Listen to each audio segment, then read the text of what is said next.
If you have ever been to Disneyland, you'll notice that the cast members always point with two fingers. Why? Because in some cultures, pointing with one finger is considered rude. Now, for global brands such as Starbucks, they often create local national subsidiaries to help them sell their products to the local population and to ensure that they don't accidentally ruffle some feathers in said country. Now, what happens when they screw it up?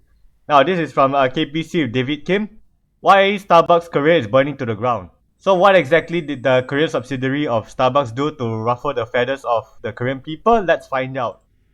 Across the country, furious citizens are burning their Starbucks cups in the streets. The government has blacklisted the global giant from all public sectors. The police have launched active criminal investigations, and a panicked billionaire chairman is now watching his $4 billion empire burn to the ground.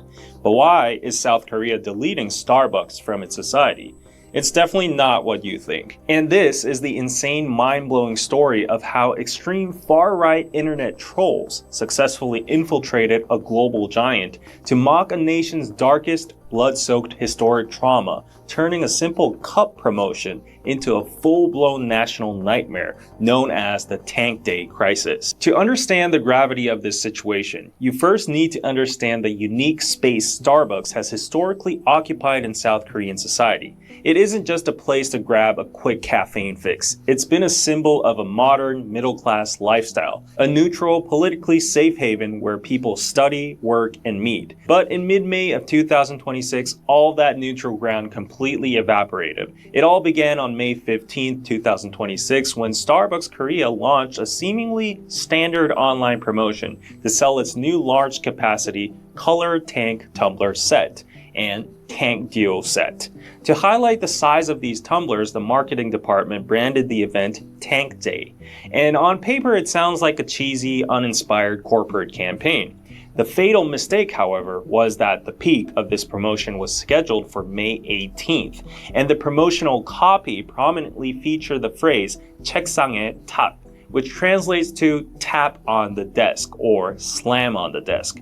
To anyone unfamiliar with Korean history, this might seem like a harmless coincidence, but Actually, I'll go one step further. Those not familiar with Korean history will probably be puzzled as to why Koreans are boycotting Starbucks. Or maybe shocked would be the better word, but I digress. Look, I'm not familiar with Korean history. In fact, I'm still extremely fuzzy on how South Korea went from a military dictatorship to the modern democracy it is today. So the slogan like tap on the desk or changsang itak, I'm sorry for my Korean pronunciation, combined with the context that this is part of the Tang Day advertising campaign, might come as an invitation to, hit the flask on the table to see how tough it is. Which is a very odd thing to advertise if you are trying to sell flask to Koreans. But why would it cause Koreans to boycott Starbucks is the greater mystery to anyone who is not familiar with Korean history. So let's see how else the Starbucks Korea subsidiary ruffled the feathers of the Korean people. to the Korean public, seeing the word tank paired with the date May 18th alongside the phrase tap on the desk was a shocking, direct provocation. It was viewed as a cruel, calculated mockery of the two most painful, sacred milestones in South Korea's modern struggle for democracy. To comprehend why the public reaction was so fierce, you have to look at the blood and trauma attached to these specific symbols. May 18th and the tanks in Korea refer to the Gwangju Democratization Movement of 1980. In December of 1979, military general Chun Doo-hwan seized power in a coup d'etat. When the citizens of Gwangju stood up to protest the military dictatorship, the junta responded with unfathomable violence. They deployed heavily armed paratroopers, armored vehicles, and literally rolled tanks in the streets of Gwangju to brutally crush unarmed civilians. Hundreds of people were slaughtered, and for decades the memory of those tanks has remained an open, deeply painful wound Promoting a tank day on the literal anniversary of the Gwangju uprising was an unbelievable tone-deaf disaster. Now, the second phrase, tap on the desk, carries an equally dark historical weight. In January of 1987, a university student named Park Jong-chul was arrested by the dictator's anti-communist investigation unit. He was secretly water tortured and beaten to death. When the media began asking questions about how a healthy 21-year-old student suddenly died in custody, the police commissioner held a press conference and gave one of the most infamous, insultingly lazy excuses in modern history. He literally stated, when the investigator tapped on the desk, the student went, and died of a heart attack. That single mocking lie ignited a nationwide wave of fury that eventually led to the June democratic struggle of 1987, which finally brought down the military dictatorship. So by combining tank on May 18th and with the copy tapping on the desk, Starbucks Korea had essentially built a marketing campaign out of the darkest chapters of Korea's fight for freedom. Now, if you're not interested in Korean history and this was boring you, let's just imagine it's something like September 11th in the US, and a corporate like McDonald's suddenly launches a flash sale event featuring a twin pack combo, and the corporate slogan is, boom, taste. The entire United States would instantly erase that company from existence. Executives would be dragged onto national television for corporate execution. And that's exactly the level of sickening shock Tank Day on May 18th feels like to South Koreans. The backlash was instant, fierce, and went all the way to the top of the state. The president Lee Jae-myung publicly condemned Starbucks, calling the campaign a shameful and inhumane act by low-class merchants who deny the basic values of our community and democracy. Inside the company, the panic button was pressed immediately, and Shinsegae Group, the massive Korean conglomerate that operates Starbucks in Korea, went into crisis mode. In a desperate bid to contain the fallout, Chairman Chung Yong-jin acted with unprecedented speed, immediately firing the CEO of Starbucks Korea, Son Jong-hyun, and issuing a formal public apology. Even Starbucks global headquarters in the United States had to issue an official apology expressing deep regret for the unacceptable marketing accident. Isn't that the entire purpose of having a local subsidiary? To prevent disastrous marketing campaigns like this from happening? Also, were they trying to pull off a Grand Theft Auto style advertising campaign where they advertise themselves by literally causing controversy and public discourse? I mean, that might work in the US, but that won't work in Korea. And that's just my observation. And a week later, on May 26th, the crisis reached a humiliating climax. For the first time since becoming chairman, Chung Yong-jin was forced to step out of his executive tower and hold a live emergency press conference at the Joseon Palace Hotel, bowing deeply 3 separate times before flashing cameras. A defeated Chung stated, "I sincerely bow my head in apology. Any and all responsibility for this incident lies with me." He specifically begged the public for forgiveness, listing the victims of the Gwangju uprising and the family of the martyred student Park Jong-chul. But afterwards, the company's internal investigation only made things worse. Executives admitted that the toxic Tank Day and tap on the desk copy passed through the entire corporate food chain without a single red flag, because some executives blindly signed off the campaign without even opening the attached files. Then what's the point of having subsidiaries or people working in said subsidiaries? If they're just gonna greenlight everything without looking at the contents, if they're not gonna say something like, hey, that's not a very good idea, it'll bring up some painful memories or a national trauma, then that national subsidiary has done a very bad job. Right? Then what's the point of hiring a national subsidiary then? Even worse, 3 out of the 5 marketing employees involved flat out refused to hand over their phones for the investigation, citing privacy. The victims and families of the Gwangju movement immediately rejected to the apology of Chairman Chung Yong-jin, calling it a hollow, insulting second assault. Refusing any settlement, they demanded jail time. The Seoul Metropolitan Police Agency has officially booked Chairman Chung Yong-jin as a criminal suspect for defamation and violation of the May 18th Special Act. On top of that, Yeah, I'm gonna assume that the Korean to English translation is accurate. Now it reads, Special Act on the May 18 Democratization Movement. Now Article 1, Purpose. The purpose of this act is to tighten national discipline and settle democracy and nourish national spirit by prescribing matter concerning the suspension of prescription of public prosecution, etc. Against crimes disrupting the constitutional order and crimes against humanity committed on or around December 12, 1979 and May 18, 1980, and other relevant matters.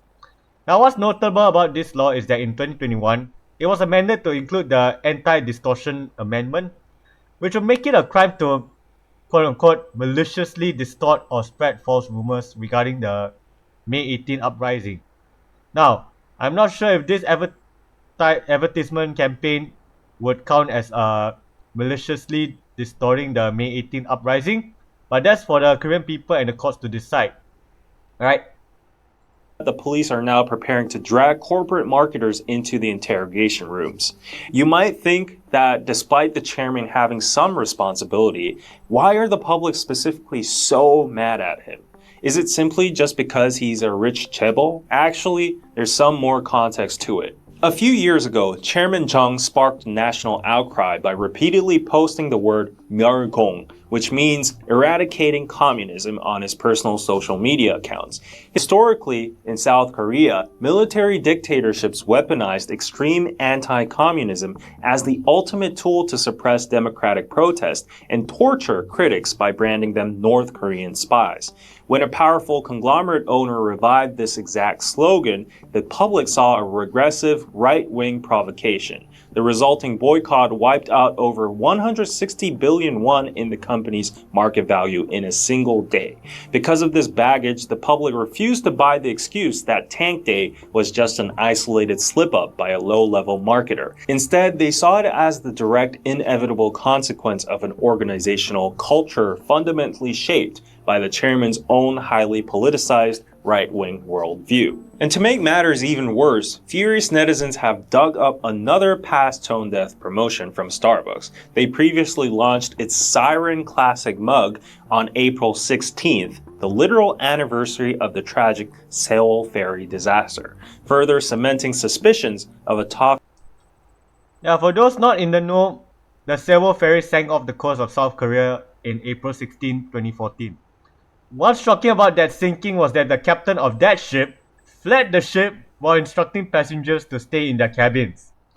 And the Korean Coast Guard rescue operation, if you want to call it that, was a massive disaster. And that's an understatement, right? And that's assuming they even tried to rescue the people on board. Now, there's a lot more to that sinking than what I've described here, but 304 people died, including about 250 high school students. You know, it's really bad when your quote-unquote worst enemy, North Korea, is sending condolences to you, right? That's how much of a national tragedy the Sewol ferry's sinking was, right? But more related to the Siren marketing campaign, a siren is a half-woman, half-fish creature whose seductive songs lure fishermen to their deaths by crashing their ships on the boulders from where they sank. So, Sewol may not have quote-unquote hit the boulder, but it sank. Alright? So that's kind of tone deaf. Unhinged corporate culture. After this series of events, interestingly enough, the situation quickly devolved into a bitter ideological proxy war. While progressive politicians, including the president and activists, led to a total boycott, conservative right-wing online communities launched a counter-movement. They began a boycott, urging people to purchase more Starbucks to protect the brand from a left-wing witch hunt. Right-wing trolls even started posting AI-generated images of the late military dictator Chun Doo-hwan holding Starbucks cups.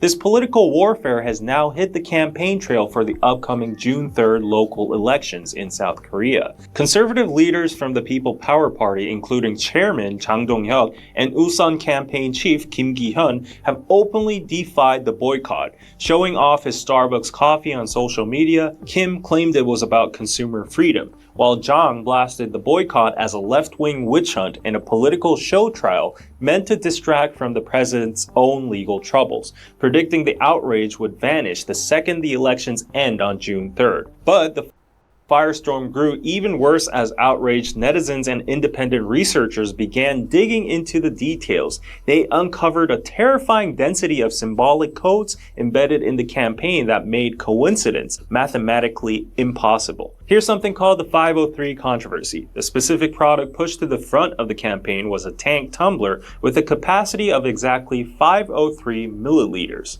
Starbucks argued that this was just math. A standard 17 fluid ounce cup converts to 502.8 milliliters, which rounds up to 503. Let's just say if it comes out to 503, people normally round those numbers down to the nearest 50. So 503 becomes 500 milliliters. Look, no one's gonna notice that your flask can hold 3 milliliters more. Only a dumbass will put 503 milliliters. Or maybe they were trying to court some controversy to advertise their product, but that's okay. That seems to be the point of the advertising campaign. However, in Korean internet politics, 503 was the prison inmate cell number of former President Park Geun-hye after the impeachment. More darkly, within extreme far-right spaces, 503 is a code word for a conspiracy theory claiming that the Gwangju registry is filled with frauds. That's not exactly evidence of fraud, right? The discrepancy can be caused by, simply differences in definitions between the persons of national merit and compensation recipients, and more innocent reasons such as, the people simply choosing not to apply to become May 18 persons of national merit, even though they are getting the May 18 compensation fund, or they simply passed away before 2002 when the May 18 persons of national merit law was enacted. So yeah, there's a lot more reasons besides fraud for the discrepancy. Additionally, there are controversies about timing and discount rates as well. The event launched at exactly 10 a.m., the precise historical hour when Gwangju students first clashed with martial law paratroopers on May 18, 1980. Furthermore, the promotion featured a 10% discount symbolizing the 10 days of the historic Gwangju uprising and a 21% discount directly mirroring May 21st, the infamous day the military conducted a collective live ammunition firing on unarmed citizens. Plus, there were supposedly visual slurs like the promotional graphic featuring exactly 7 stars in the top left corner, not 5, not 10, and in far-right spaces, apparently 7 o'clock is a deeply derogatory regional slur used to mock the southwestern Jeolla and Gwangju province. This represents a highly sophisticated modern phenomenon known as symbolic warfare. Or to put it another way, dog whistling. Only the intended victim knows, but everyone else, they would just go over their head. Extreme internet trolls operate by hiding offensive messages inside mainstream corporate copies, using plausible deniability as a shield. They intentionally design these jokes to be subtle, and if someone notices and complains about it, the trolls laugh and gaslight the public, saying, "Look at these hypersensitive, paranoid liberals overreacting to a symbol, design, or a copy. You're crazy." So the real terror driving this boycott is the realization that members of Ilbe, an extreme right, deeply nihilistic online forum in Korea, have grown up and successfully infiltrated the marketing and design departments of major corporations. Ilbe is infamous for its culture of mocking human tragedy. During the 2014 Sewol ferry disaster, where over 250 high school students drowned, Ilbe members mockingly referred to the dead children as fish cakes, implying their bodies had been eaten by marine life. They even showed up to mock grieving families by holding binge-eating protests in front of them. More recently, they did the same to the victims of the Itaewon crowd crush, calling them hotdog, flat squashed Korean pancakes. And on top of this, they regularly mock and make fun of former President Roh Moo-hyun, who committed suicide because of political controversy. The fear is that these literal monsters are sitting in corporate offices, hiding sick inside jokes in national advertisements while collecting corporate paychecks. Nowadays, the biggest concern from school teachers is the fact that elementary, middle, and high school students are exposed to Ilbe culture, and they are fully enjoying it without any sense of guilt nor moral compass. Now, coming back to the real world, there are consequences for Shinsegae Group that are escalating by the hour, transforming from a simple PR mess into a financial and structural catastrophe. On a governmental level, the public sector is completely cutting ties with Starbucks. The Ministry of Public Administration and Security, the Ministry of Patriots and Veterans Affairs, the Ministry of Defense, and the Ministry of Justice have officially banned Starbucks products from government events. The National Union of Public Employees has also joined the movement, issuing a strict directive to its members to stop purchasing Starbucks gift cards and tumblers.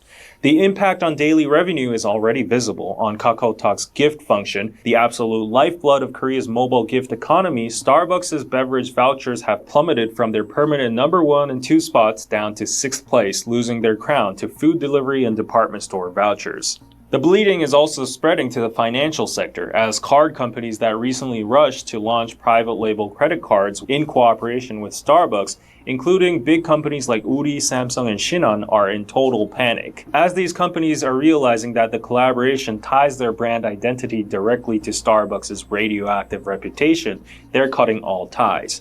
Most critically, Shinsegae's massive 4.3 trillion won retail expansion projects, including Grand Starfield Gwangju, are now facing absolute gridlock as local politicians hold up critical administrative approvals. And the biggest bomb awaiting is that Starbucks US holds a 35% call option clause, giving them the legal right to force Shinsegae to sell its shares back at a devastating 35% discount for severely damaging the global brand. Amidst the chaos, not only just banning and boycotting, some parties are actively promoting alternatives, such as the Ministry of Agriculture saying that this might be a great opportunity for people to skip foreign coffee and enjoy our excellent locally grown traditional Korean tea instead.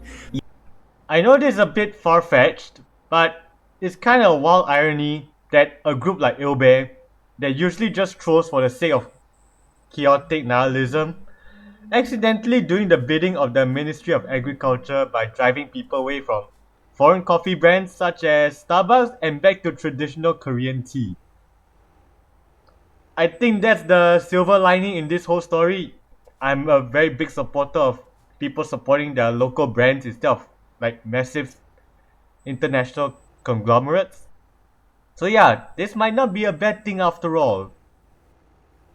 Yet, unfortunately, if history tells us anything, consumer outrage movements face overwhelming structural limits. We saw this exact dynamic play out recently with Coupang, Korea's Amazon. There was a big controversy over a personal data leak, and Coupang just neutralized it by lobbying Washington, D.C. In consequence, South Koreans were furious. However, without an alternative and with its sheer convenience, Koreans keep on using Coupang. So given Starbucks' massive scale and everyday convenience in Korea, it is highly possible that within a few weeks, the stores will still be packed with people again. Convenience almost always triumphs over conscience in the long run. But the question is, do we not have alternatives? Actually, South Korea is globally well known for its aesthetic, diverse, incredibly high quality independent cafe culture. Our local neighborhood coffee shops are absolute masterpieces, and their roasting philosophies with the unique atmospheres. So while this corporate giant navigates its self-inflicted mess, why not Koreans use this opportunity to step out and support the incredible independent local cafes in our neighborhoods instead?